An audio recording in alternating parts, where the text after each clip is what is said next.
Hey, welcome back. Sears World TV, Molten Sears alongside Vinci Internet Radio, CP Burke. Our special guest is also in the house. Yes, Zenna Lewis, published poet. Yeah, so if this is your first time to our channel, please subscribe, hit the notification button so when we upload a video, you will be the first to get it. If you have already subscribed, thank you for your continued support. Yeah, you can also drop us a few comments so that we can also know that we're doing good. The screams from the blisters of your disturbed son's hands. Politicians' promise of better to come, a promise to serve and protect. Each piece speaks of a different issue that is currently affecting us women. I have a piece titled Demons in Disguise that talks about prostitution and exploitation. I have pieces titled Pause that talks about depression and anxiety. I have a piece titled Madam Anxiety that really brings alive how persons that are struggling with anxiety feels. You listen to the Fresh Queen, you're listening to Vinci Internet Radio. It's now 11 minutes after 4 o'clock in the nation's capital. We are located in Ottawa, Canada. We have joining us this evening Miss Zenna Lewis. She's an educator, and also she has her first publication out. Yeah, we're going to tell us a little bit about herself first, then about her publication, and then we go into little bits and chits about her life and what she's been doing and where she intends to go. Good afternoon, Zenna. Welcome to Vinci Internet Radio. Hi, good afternoon, everyone. Thank you for having me. It is indeed a pleasure to be here. Good afternoon, everyone that's listening to the sound of my voice. My name is Zenna Lewis. Thank you for that flattering introduction by our host this afternoon. It's been a outstanding journey so far when it comes to the support by from the diaspora. So I have to really start out with saying thank you to everyone who has been supporting my book so far, especially those in both regionally and internationally and locally also. It has been, the support has been tremendous. Thank you. Thanks, CP. I just want to say pleasant good afternoon to everyone who's locked into Vinci Internet Radio, everyone on our Facebook feed, especially those from the beautiful island of St. Vincent and the Grenadines. Today we have a distinguished pleasure or privilege to have a conversation with St. Vincent latest poet, or I should say latest poetry publisher. I think that's a better way to put it. Ms. Zenna Lewis. Zenna, if you can take us back to like your background, just give us in a nutshell, like where you're from and you know, growing up, you know, a little bit of your growing up experience, and then we'll get into the nitty gritty of your poetries after. All right. So my name is Zenna Lewis. I'm from the fishing community of Barley. I'm 27 years of age. I went to the Barley Government School, and then I went off to the St. Vincent and the Grenadines was my school, where I did secondary education, and then I studied at the St. Vincent and Grenadines Community College, Division of Art, Science, and General Studies. And I am now currently a student at the University of the West Indies Open Campus studying political science, the minor in economics. My background, I grew up from a very humble beginning. My family didn't have much. I grew up with my other 7 siblings. My father had 11 children and my mother had 8. We didn't have much growing up.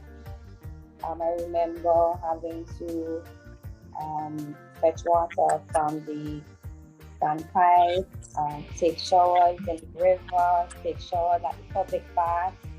I remember never having enough my parents never having enough to financially support when it comes to buying textbooks, buying simple things like pens and papers, but that never stopped me, that never deterred me from my goals and my aspirations of life.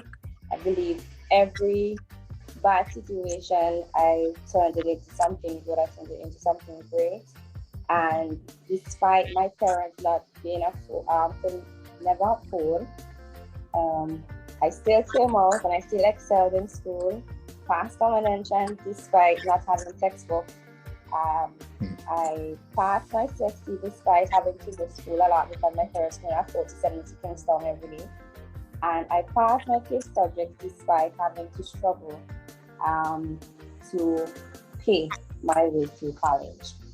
And I believe that because I had to struggle a lot in life, that even made me more hungry for the success that I'm achieving at the moment. And I found it very important not to really succumb to where I was, but to be motivated to where I'm going at the moment, and that is just for bigger and better things. Striving ever and ever for bigger and better things out of that.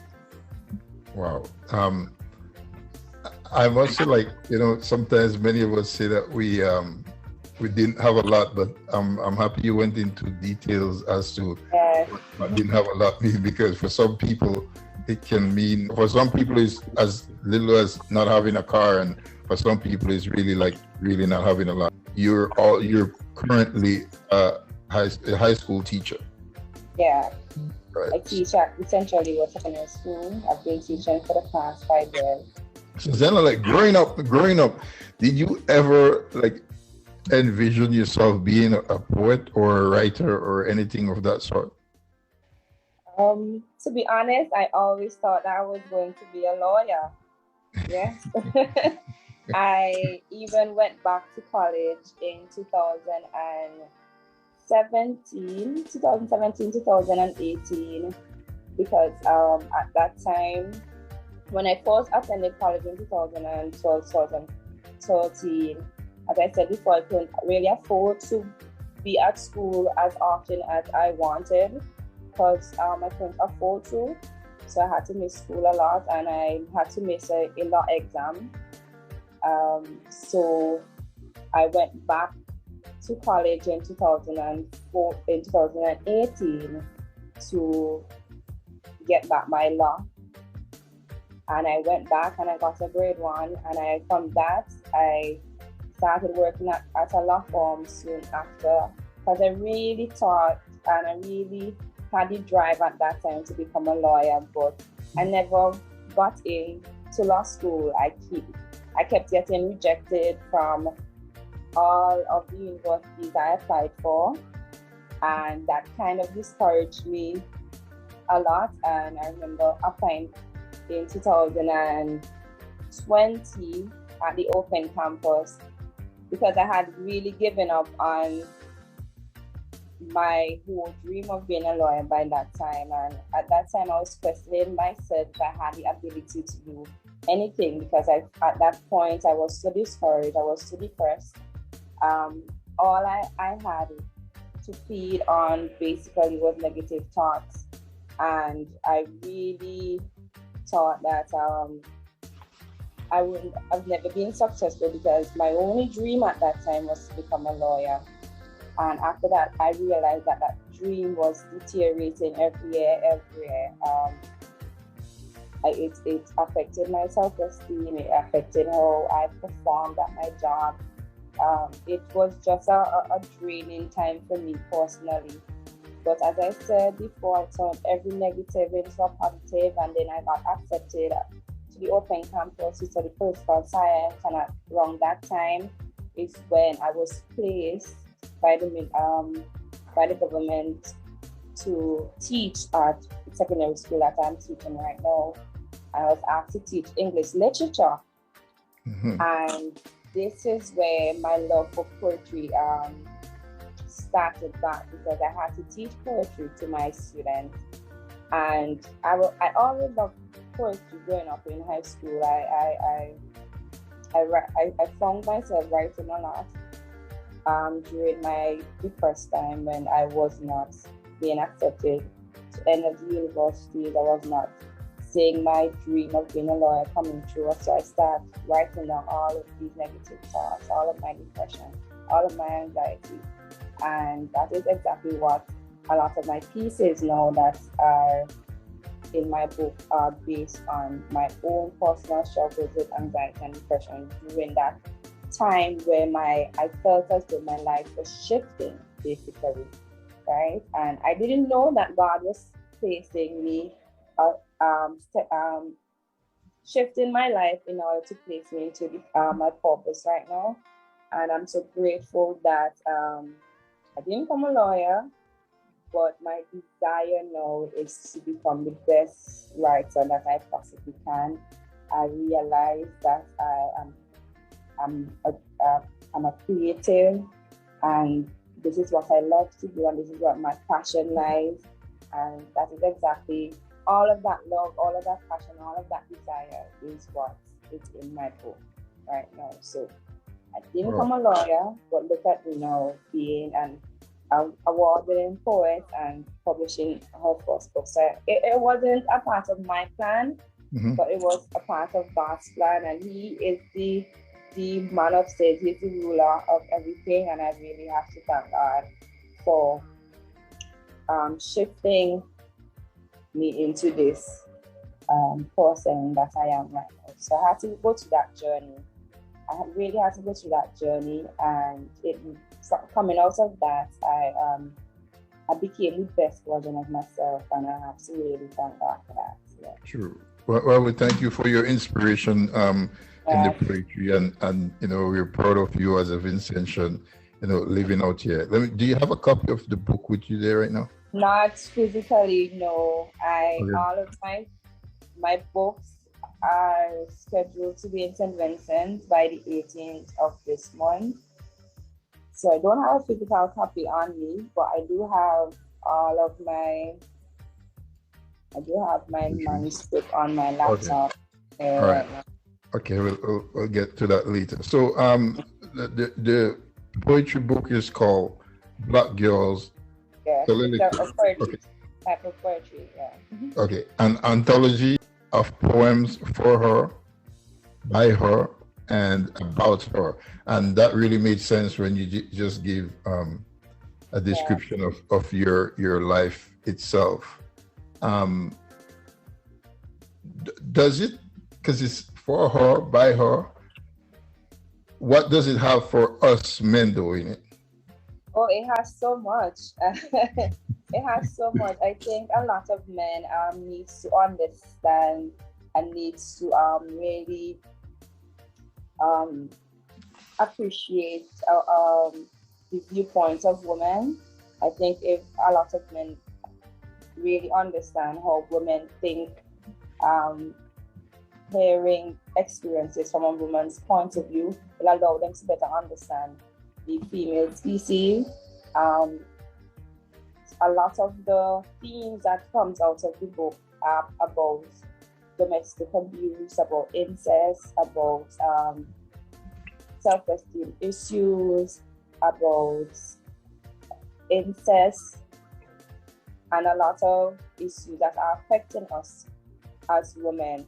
So I believe that men, on really seeing and understanding these problems from a woman's perspective, I believe they will understand now how important it is to protect our women, to protect our daughters, to protect our mothers, to protect our aunts, our nieces, our cousins, and how it is important to create an ecosystem of safety for our women and understand that their actions, whether it be negative or positive, can affect how women see herself. And the more that we show women love and compassion, and the more that we strive in order for a woman to feel safe and to feel love, the better the world will definitely be.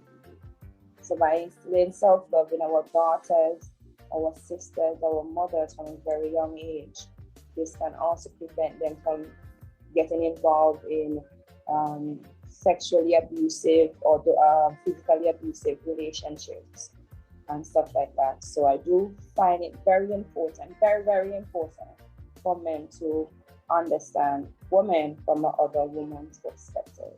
Yeah. And in saying that, you also have you're big on women empowerment. I'm definitely on women empowerment. Right. Community organization and just helping folks not only in your community but in and around St. Vincent and the Grenadines. Yes. Did you pretty much use this poetry as a form of therapy, self-therapy, or can someone really get that self-belief in having self-therapy from these poems? Definitely. Poetry was my escape. At the age of 17, I was in a very dark place because I was, as I said before, I grew up having very little. So I found myself being caught up in a relationship that was very abusive, both physically, mentally, sexually. And growing up, seeing my sisters having to go through that same, I really want to call it a generational curse, and I really had to step back and really analyze and really assess how am I going to avoid other women having to go through what I went through at that age, right? So, as I said before, poetry was my escape through that time, without me having to be exposed to that type of abuse at such a young age. And I started writing in order to escape that pain, in order to escape that depression. I found myself sinking deeper and deeper, losing myself more and more as I was in that relationship. And from that really sparked my writing, that really motivated me to write these pieces in order for women to really understand how important it is to love yourself, how important it is to nurture yourself, how important it is to forgive yourself, right? How important it is to speak positivity into one's life. And I feel as though I have mastered the art of poetry to the point that I can bring forward this message of self-love, bring forward this message of the importance of self-confidence, how important it is to be self-motivated and self-oriented as a woman in the 21st century, right? So as a woman standing in the gap for other women, this book, as I said, even though I had to go through all of that abuse, whether it be verbally, physically, mentally, I went through that in order to write about my experiences so that other women doesn't have to go through that same trauma that I went through. So yeah, definitely right. that. Yeah, like they say, right? Sometimes your experience certain things so that you can give a testimony. If you never if you never experience the bad things, you can never really come out and give that testimony. So I'm hoping that readers will read. I'm not gonna say women, I'm gonna say us men as well would, get this book and read some of your experiences so that we can learn from it, like you said. So you call it a soliloquy as opposed to a monologue. Why a soliloquy as opposed to a monologue, which people would more try to dramatize? Yeah, a soliloquy is actually, as you said, I want to say it's a testimony, and a soliloquy is basically the same thing, right. But only in literature terms they use soliloquy. So this is my story as a Black woman, telling my testimony and bringing forth all of that negative experience that I had and turn it into something positive. How I escape poverty, how I escape domestic abuse, how I escape depression and anxiety, right? So this is my journey. This is my testimony to the world. So I consider myself doing a service to women when it comes to empowerment, right? So I'm urging Vincentians at home and abroad, when the book comes, gambling. Yeah. True. Before Sip jumps in, I just want to say, they said that Shakespeare is one of the best soliloquists. Soliloquy, yeah. Yeah. So that I think that's where your English literature comes into play. Who would you say you can compare your poetry to? Yeah, when I say compare, I don't mean in sales, in popularity, but your style of poetry. I do believe that I have a very unique style of writing. I won't say that I compare myself per se, because everybody has their own niche when it comes to writing and their own creative way of expressing their own self, their own thoughts. But I do believe that I have a very unique way of writing, and it's I feel as though I write from my soul, and at the same time, I write in such a way that two words can have two different meanings, and persons tend to interpret my word completely different than how I might portray. And I love it when people's interpretation of my work varies from my own interpretation of how I've written a piece. But I do take inspiration from writers like Derek Walcott. I don't know how much of you know about Derek Walcott. He's one of the most famous Caribbean writers. I do also take inspiration from Louise Bennett.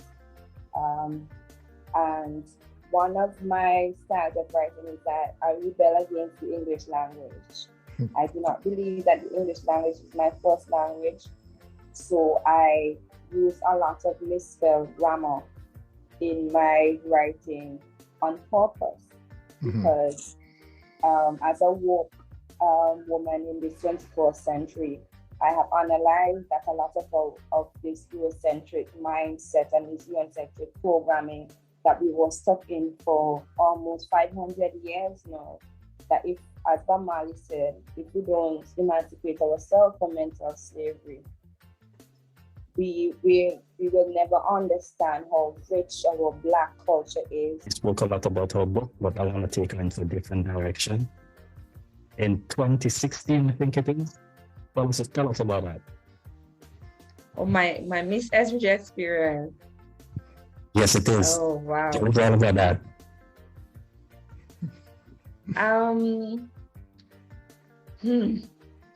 I do have bittersweet opinions on my experiences during my Miss SVG, my time at Miss SVG, or my time during Miss SVG. But I must say that I'm extremely grateful for the opportunity that was given to me by the Carnival Development Corporation and the Beauty Shows Committee. It was a unique experience. It was different. A lot of people believe that entering a pageant of that magnitude is all sunshine and rainbows, but it's not. It was hard work. It was very humbling time for me also. I learned a lot about myself during this time. I didn't realize how strong and persistent I was at such a young age. And despite all of the negativity that came out of it, I triumphed. And I realized that despite all negative, positives can come through. And I guess because it gave me a platform for me to air my views and my thoughts as a young woman growing up in today's society. That is one of the biggest triumphs that I achieved during my SVG, my time during this SVG. Would you encourage other young ladies to take part in that competition? I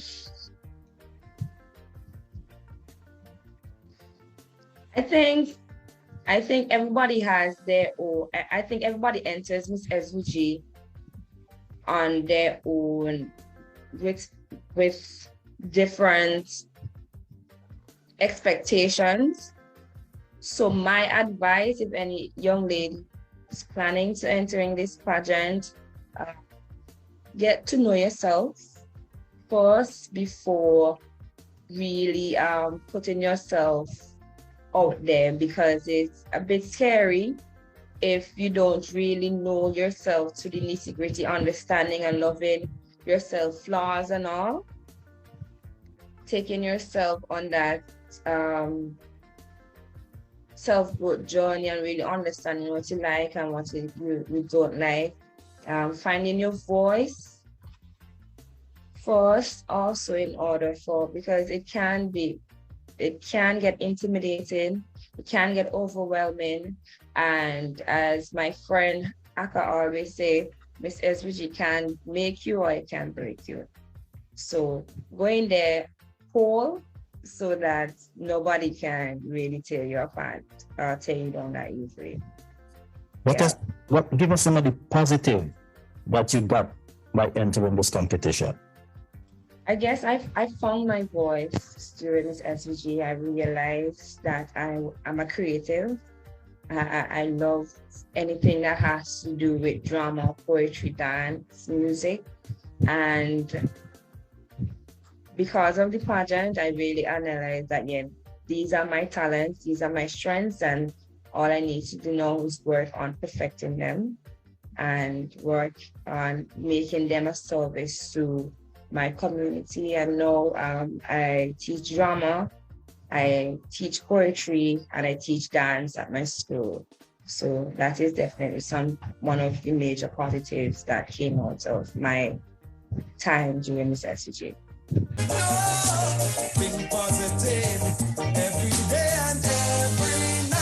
case you just joined us, we're having a conversation with published poet Zenna Lewis, and her latest publication is entitled Black Girls Soliloquy, an anthology by her, for her, and about her.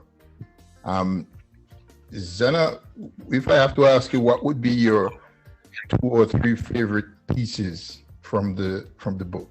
What would they be? I have so many favorite pieces in Black Girls Soliloquy, but the piece that I hold dearest to my heart has to be my piece titled Serve and Protect. It's very controversial. It highlights a lot of the issues that are affecting women. It talks about body shaming. It talks about domestic abuse. It talks about verbal abuse. It talks about incest.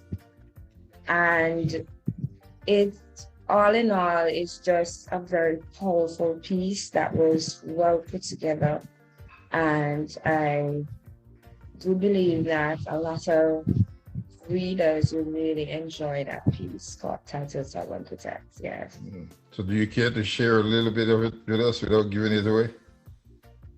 All right. I'm giving you second verse. Let me give you second verse. Let me start with first verse. Yeah.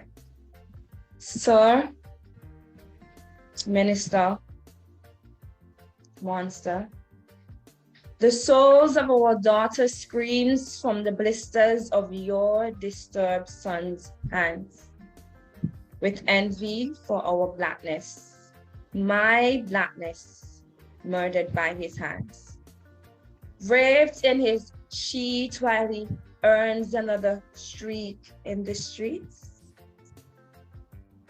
On your jurisdictions, in your precedence, in the justice system of your red light, green light, demand and supply of drugs on our street corners and aisles of poverty-stricken villages filled with filthy politicians' election speeches, my faith holding on to a politician's promise of better to come, a promise to serve and protect. Wow. That's the first verse, yeah. I think I want to hear the second voice. I think I deserve a second voice there. It's very powerful. If you want to hear the second verse, you have to buy the book. Okay, fair enough. Fair enough. I agree with you 100%. So Yeah. let me ask you, overall, I know it's by her, for her, about her. Again, are all of them geared towards a specific scenario? A lot of them talks about different scenarios and different experiences for different women. I believe Right. each piece speaks of a different issue that is currently affecting us women. I have a piece titled "Demons in Disguise" that talks about prostitution and exploitation. I have pieces titled "Pause" that talks about depression and anxiety. I have a piece titled "Madam Anxiety" that really brings alive how persons that are struggling with anxiety feels, right? And so every piece in the book highlights a different issue that every woman can really relate to, right? There are pieces that talk. I have a piece called "One and Only" that is very controversial. You know, so there's peace for the wifey, there's peace for the mateys, there's peace for everybody, right? Wow. I like the fact that you touched Well, on. I don't condone women sharing men, but you know how It it is in exists, our right? group, It exists, right? Yeah. I like the fact that you touched on depression and anxiety, because in our community, and I should be more specific and say Black people in general, we don't really think of the effect that mental health has, Definitely. with us, and we think that we're so strong that we can overcome this by ourselves and stuff like that. So Yes. I think we're the least to really go and ask for help or seek help in that form. So I'm hoping that your poetry in that form can really bring some form of, again, therapy to people who are in that state of mind, yes, definitely. Definitely. Yeah. So what would you say is the highlight of the book? Which one would you say is a highlight for people, because we're selling here? I think all of the pieces are timely. I think all of the pieces, because they talk on different issues, it is written in such a way that is so relatable that everybody could really experience that moment when they're reading the different pieces, because the themes comes right through so shockingly and hits you right in your face. And once you're woke enough, you can understand why it's written the way a lot of the poems are written. A lot of the poems are written the way that they are. As I said before, my editor and I purposefully wrote a lot of the pieces with a lot of misspelled grammar. So it's not like, why she have a capital letter in the middle of, Okay. It's a form to emphasize, right? To emphasize a point, because that's what I was going to ask you, exactly what you meant by purposefully done. It's not in the Vinci Twang, but it's not in the colloquial language, because I felt as though because it was going on Amazon at that. My vision was Amazon. I wanted persons that are overseas can really understand, right? But I do have my third book is actually going to because this is Black Girls Soliloquy is a 3-part series. right? So the third part of my series is actually going to be poems that are written in our Vincentian Creole. And that is something that that is my one of my biggest dreams, is to publish, just like Louise Bennett, publish pieces that are written in my first language, which is Vincentian Creole.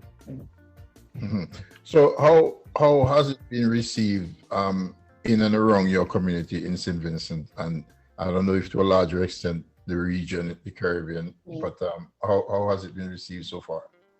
The feedback has been magnificent. I am totally blown away by the amount of support that I'm getting from persons at home and in the diaspora. I knew that my pieces were going to be receptive, because this project that I have, I didn't start it yesterday. This is 6 years of work. This is 6 years of balancing my personal life with my creative life, my professional life with my creative life. And this book took a lot out of me when it comes to really being honest with myself, really being honest in my writing and trying not to get too personal in my writing. And at the same time, trying to balance not being too personal, but also being myself. And I believe that I did a great job with really articulating the message and the themes that are needed for not only our young women, but our young men and our men in general. So yeah. You could have gone through music instead of poetry, because music is a form of poetry. So you could have gone and you could have written songs instead of poetry. What advice would you give to the youth right now who are thinking of being writers? Because I know I myself had dreams of writing poetry as well. Yeah. Before you answer, and the reason I'm asking you that now is because it seemed like reading is not a popular thing right now amongst young people, because there is a social media kind of thing that they choose to go about. So what advice would you give to youths who had dreams of being writers and poets and stuff like that? How do they just believe in yourself, believe in your craft, try as much as possible to not tell big dreams to small-minded people, because your dreams will never get off the ground if you do. Always try to perfect your craft. Go to workshops that are in areas that interest you when it comes to your writing. The internet is there. Google is free. I always say, research, understand your niche in writing. Try not to be a follower, but a leader when it comes to finding your own creative zen. Understand what drives you creatively, and then I believe that is where you can excel. And once you really find your area of specialization in the creative world. Right. And how much of your performing arts background, how much of that contributes to you being like this kind of poet? And when I say this kind, I meant soliloquy. I started performing poetry in church at Christmas programs, at school, during assembly, and things like that. So I do believe that my creative background started in church. As much as I don't even like religion at this age, and I don't even go to church that much anymore, unfortunately.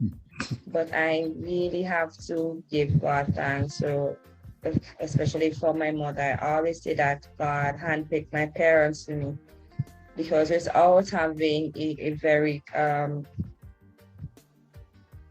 woman of faith as my mother is currently, and how driven and hardworking my father was, because he passed away early on in this year, I won't have been the strong, motivated, independent young lady that I am at the moment. And without having my church family that supported and saw my creative abilities from a very young age, and putting me on stage from such a very young age. I performed in church almost every Sunday. I was youth president at one time at my church. I wrote plays for my church. I directed choir at my church. Wow. And without having such a strong support system from such a very young age, I think I might have fallen off like any typical 27-year-old. I can't even remember what age I was when I really started performing in church. But all I know, every Sunday, Wednesday, and Friday, I had to be in church. And I was given and instilled a lot of leadership qualities from a very young age because of that. And now I'm thinking about it, I really have to be grateful and humble at the same time, just knowing that my purpose was there all the time, but I was running from it. Yeah. Well, and God has made a full 360 of my life.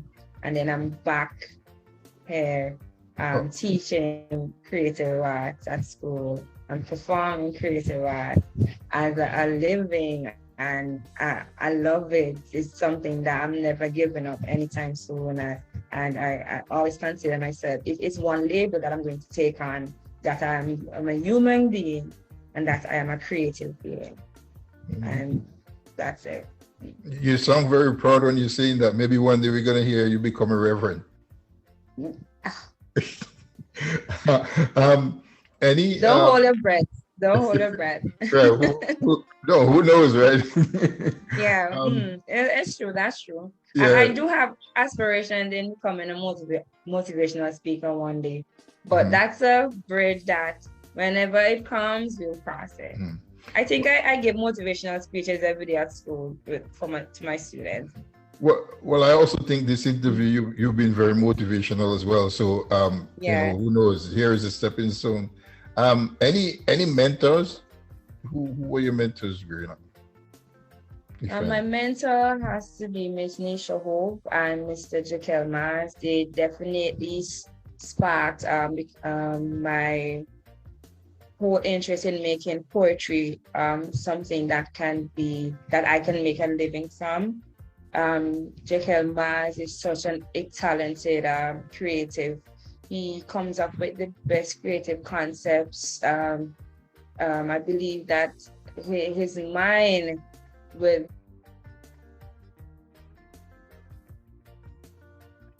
make Shakespeare a very jealous man, you know. Wow. Nisha Hope when it comes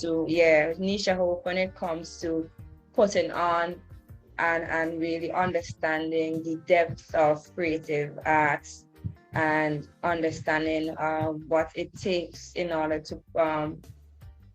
to successfully put creative pieces on stage. So these supportings were very phenomenal in my whole collection of poetry, really understanding how important it is to really put in your pieces out there so that other persons can partake in your art. And I'm very, very grateful to them. Yeah. Okay. Before CP comes in, do you think at the primary school level, at least in my days, poetry was very common, you know? Do you think when we reach the secondary school level, though, do you think we should be doing a lot more poetry, because we should be viewing poetry more, like you say, sometime of a lot of life experiences. Do you think that we're not doing enough, or how do you feel we're handling poetry when it comes to secondary school life? The whole creative arts aspect of the curriculum has definitely needs some sort of developing. We do have talented students, we have talented artists, we have talented persons that are interested in writing, not only poetry, but narrative writing, writing prose and short stories. We have talented kids who are really into the arts, and it's just that I feel as though a lot of our creatives don't get the exposure or the push or the financial support in order to really take their talents and make them careers, right? So a lot of students really analyze that, so that is deter them a lot when it comes to really being a full creative as a career path, because there's really no revenue. There's really no financial stability when it comes to being a full creative. And I keep telling people I wish that I can take being a full-time writer, full-time poet, but that doesn't pay the bills, right? But it has potential to, if the necessary stakeholders really take interest in making the orange economy a more financially beneficial area of our country.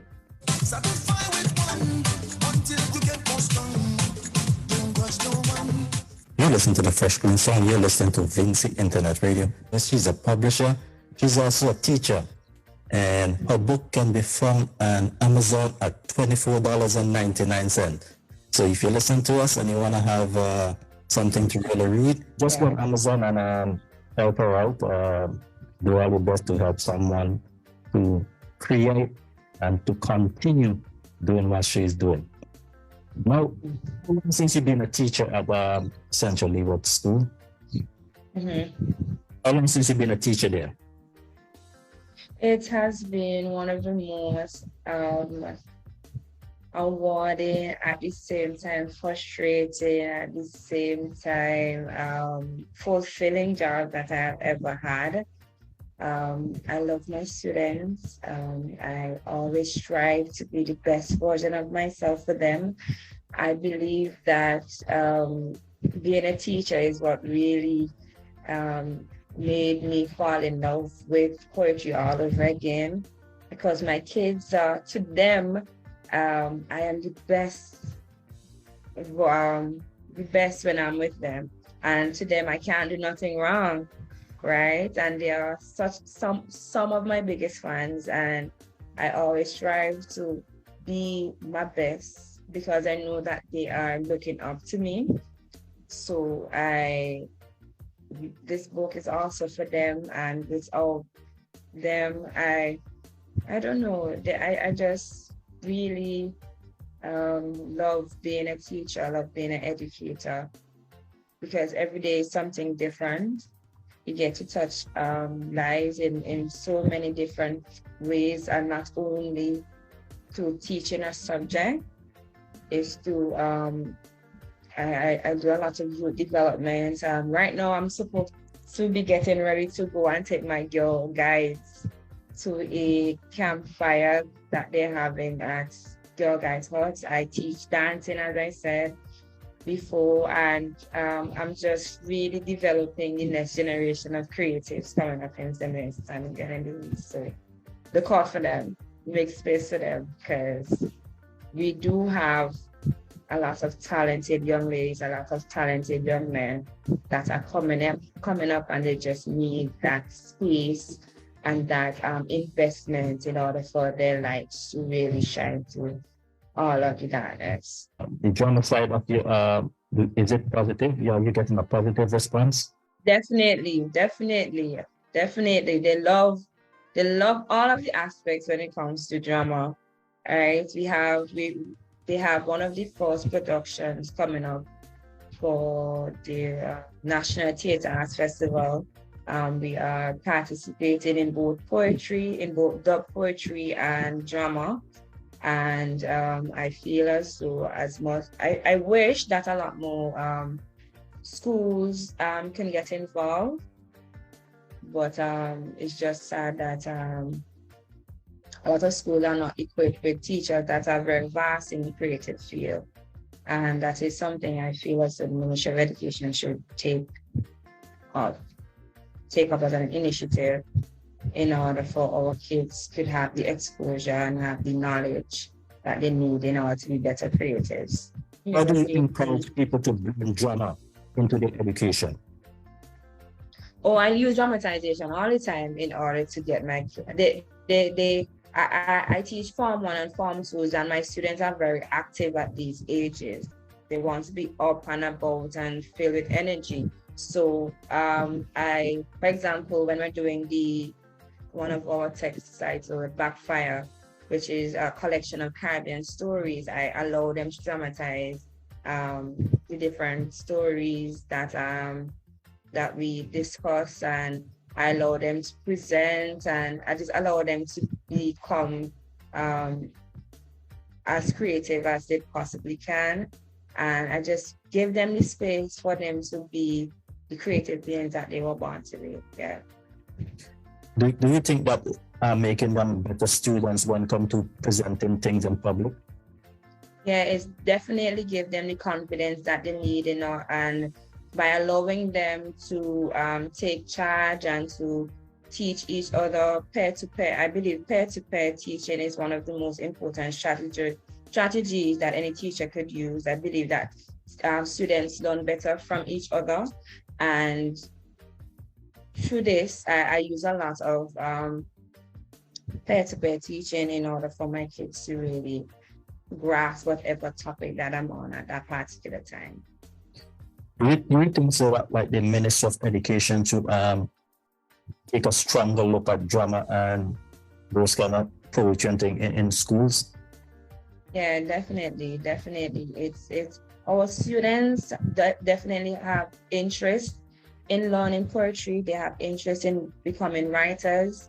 I have been teaching for the past 5 years, and for the past 5 years, I have had some excellent students when it comes to writing poetry, when it comes to writing short stories, when it comes to dramatization. And I feel as though a lot of our students are not what Vincentian people might think is the brightest of the brightest, but they are so talented in different areas. It's just that we shove 12 and 13 subjects down a lot of their throats, and without really analyzing how the students learn and what they prefer and what they understand. And as much as I really can't change the curriculum because I'm only one person, I feel as though teachers who teach creative arts are not only English, but in maths and in science and in geography, in order to make their classes more interesting and more intriguing. Using creative arts can really spark your kids' interest in learning the subject, right? So it's definitely an important part of our. It's very important because nowadays we can make a living from poetry, drama, and these kind of arts, but we need to implement them so that the kids can know that when they leave school, there's a future along that, rather than 12 and 14 subjects are good, but we also need to be very skilled. And I think that's one of the problems that we have coming out of most of the Eastern Caribbean, that our kids are not skillful. Yeah, and the skills are not developed and enhanced as much as they need to be. So that's another problem that it needs to be eradicated. My kids have been ringing on my phone, and the band is waiting outside. This is their first bonfire that they are attending, so they're super excited, I believe. So I'm sorry that I can't stay longer with you guys. As I said before, I'm so grateful for the opportunity to really be on Vinci Internet Radio. It has been a pleasure, and I hope that for my second book launch, I get to come on here and discuss that also. So thank you for having me. And anytime you're welcome to come back to Vinci Internet Radio, just let us know, and all the necessary preparation will be here for you. Once again, I'm gonna give the last word to the host, Mr. Moulton Sears, and then thanks a lot. Thanks for coming on to Vinci Internet Radio. Anytime you need anything, Thank you. just let us know. I said thanks a lot. Thanks a lot for your time. We'll be putting up your book on the YouTube channel as well, and on the website. Thank you. You know, and I can't wait to grab my copy. Thanks for locking in, and we will touch base on another day. Yes, I'm sorry about the lighting. I have a ring light and it was just not coming on. I need to buy a new one. Yeah. But thank you guys for having me. And for those, everybody who's out in the diaspora, I'm so grateful for the support. It has been so overwhelming. I love you guys. And thank you so much for really taking away the negative mindset that Vinci don't support Vinci. I really cannot protest to that, because the support from my own has been tremendous. So thank you so much for that. All right.